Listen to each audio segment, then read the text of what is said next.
नमस्कार दोस्तों, मैं डॉक्टर योगेश पटेल इस वीडियो में आपका हार्दिक स्वागत करता हूं। आज हम बात करने वाले हैं वेरिकोज वेन के बारे में। अधिकतर लोगों ने वेरिकोज वेन के बारे में सुना होगा और कई लोग होंगे जिन्होंने वेरिकोज वेन देखा होगा। आज हम डिटेल में बात करने वाले हैं कि वेरिकोज वेन होता क्या है, वेरिकोज वेन कैसे बनता है, क्यों बनता है और इसके लक्षण क्या हो सकते हैं। अगर कोई वेन अपने नॉर्मल साइज से बड़ा, इलार्ज, मोटा, फूला हुआ या मुड़ा हुआ हो जाता है तो उसको हम वेरिकोज वेन कहते हैं और यह हमारे लेग और काफ मसल में स्किन की सतह पर ज्यादा दिखाई देता है। दोस्तों, हमारे कमर के नीचे लेग में प्रवाहित होने वाली जो ब्लड है वो सुपरफिशियल और डीप वेनस सिस्टम के थ्रू ग्रेविटी के अगेंस्ट हमारे राइट हार्ट तक पहुंचती है। दोस्तों, लेग में वेन्स का एक जाल रहता है और वो एक दूसरे से मिलकर इंफीरियर वेना केवा के थ्रू राइट हार्ट तक पहुंचते हैं। सुपरफिशियल वेनस सिस्टम जो है वो डीप वेनस सिस्टम से कई जगह जुड़ा हुआ रहता है और सुपरफिशियल वेनस सिस्टम से ब्लड डीप वेनस सिस्टम तक पहुंचता है और डीप वेनस सिस्टम से वो इंफीरियर वेना केवा तक पहुंचता है। दोस्तों, लगभग 90% ब्लड डीप वेनस सिस्टम के थ्रू फ्लो होता है और सिर्फ 10% ब्लड सुपरफिशियल वेनस सिस्टम के थ्रू फ्लो होता है। वो भी स्किन और सबक्यूटेनियस टिश्यू का जो ब्लड होता है वो सुपरफिशियल वेनस सिस्टम के थ्रू फ्लो होता है और जैसे ही सुपरफिशियल वेनस सिस्टम में ब्लड जाता है तुरंत ही वो डीप वेनस सिस्टम में ट्रांसफर हो जाता है। दोस्तों, फुट और काफ मसल के जो मसल्स है उसके कॉन्ट्रैक्ट होने के कारण सुपरफिशियल और डीप वेनस सिस्टम के थ्रू जो ब्लड है वो ग्रेविटी के अगेंस्ट ऊपर की तरफ फ्लो होता है। जब कॉन्ट्रैक्ट होता है तो ब्लड ऊपर की तरफ फ्लो होता है और जब मसल्स रिलैक्स होता है तो ब्लड रिवर्स आने की कोशिश करता है, लेकिन वेन्स में वॉल्व रहते हैं, वो वॉल्व नीचे आने से या रिवर्स ब्लड फ्लो को प्रिवेंट करते हैं। ये होता है नॉर्मल कंडीशन में। अब देखते हैं कि वेरिकोज वेन में क्या ऐसे चेंजेस आ सकते हैं या क्या ऐसे कारण होते हैं। पहला हो सकता है डिफेक्ट इन वेनस वाल्व।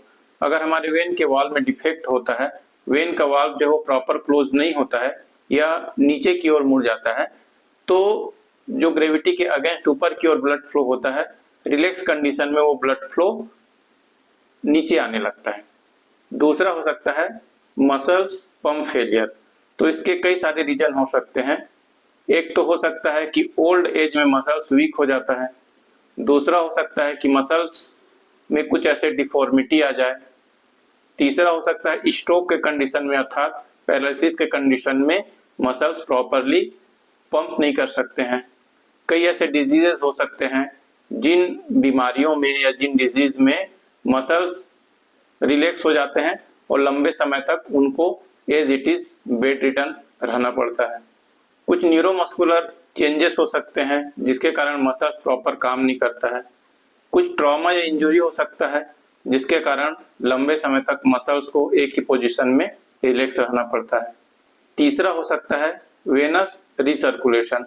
तो दोस्तों, मसल से जो ब्लड वेन में आता है कई बार वो ब्लड फिर से वापस मसल्स में चला जाता है। ये भी एक रीजन हो सकता है। अब देखते हैं कि इन सब रीजन के लिए, इन सब कारणों के लिए क्या रिस्क फैक्टर हो सकते हैं। पहला हो सकता है एज। ओल्ड एज के कंडीशन में वेनस वाल्व और वेनस वॉल दोनों वीक हो जाते हैं और प्रॉपरली फंक्शन नहीं करते हैं। दूसरा हो सकता है हार्मोन्स। जो फीमेल हार्मोन्स होते हैं वो वाल्व को थिक होने में मदद करते हैं। जो फीमेल्स बर्थ कंट्रोल पिल्स का इस्तेमाल करती हैं लंबे समय तक, उनमें ये ज्यादा होने की संभावना होती है। तीसरा हो सकता है मेनोपॉजल कंडीशन। अगला हो सकता है फैमिली हिस्ट्री। जिनके फैमिली में वेरिकोज वेन की हिस्ट्री होती है वो वेरिकोज वेन से सफर करने के लिए ज्यादा प्रोन होते हैं। अगला इंपॉर्टेंट रिस्क फैक्टर है लाइफस्टाइल, जॉब या वर्क। अगर किसी व्यक्ति का वर्क ज्यादा लंबे समय तक खड़े रहने या ज्यादा पैर को नीचे रख के सिटिंग पोजीशन में रहने का जॉब है तो ऐसे व्यक्ति ज्यादा प्रोन होते हैं वेरिकोज वेन के लिए। अगला हो सकता है ओवरवेट, टोबैको कंजम्पशन और स्मोकिंग भी एक महत्वपूर्ण रीजन हो सकता है वेरिकोज वेन के लिए। अब देखते हैं कि वेरिकोज वेन के सिम्टम्स या लक्षण क्या हो सकते हैं।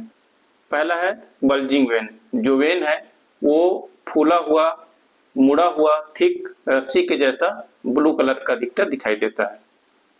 दूसरा हो सकता है पेन। जहां वेरिकोज वेन है, जिस लेग में वेरिकोज वेन है, उस जगह पे पेशेंट अधिकतर पेन से सफर करता है। तीसरा हो सकता है स्वेलिंग। वेरिकोज वेन के जगह का जो लेग है और काफ मसल है उसमें स्वेलिंग आ जाती है। अगला हो सकता है हेवी लेग। वेरिकोज वेन के साइड का जो लेग है उसमें पेशेंट टायर्डनेस, वीकनेस और हेवीनेस फील करने लगता है, वो भी अधिकतर फिजिकल वर्क के बाद में। अगला है इचिंग। वेरिकोज वेन के आसपास के स्किन में पेशेंट को इचिंग महसूस होती है। अगला है स्किन डिस्कलरेशन। वेरिकोज वेन के आसपास के स्किन के कलर में चेंजेस आने लगते हैं, स्किन का कलर चेंज हो जाता है। अब देखते हैं कॉम्प्लिकेशंस क्या हो सकते हैं।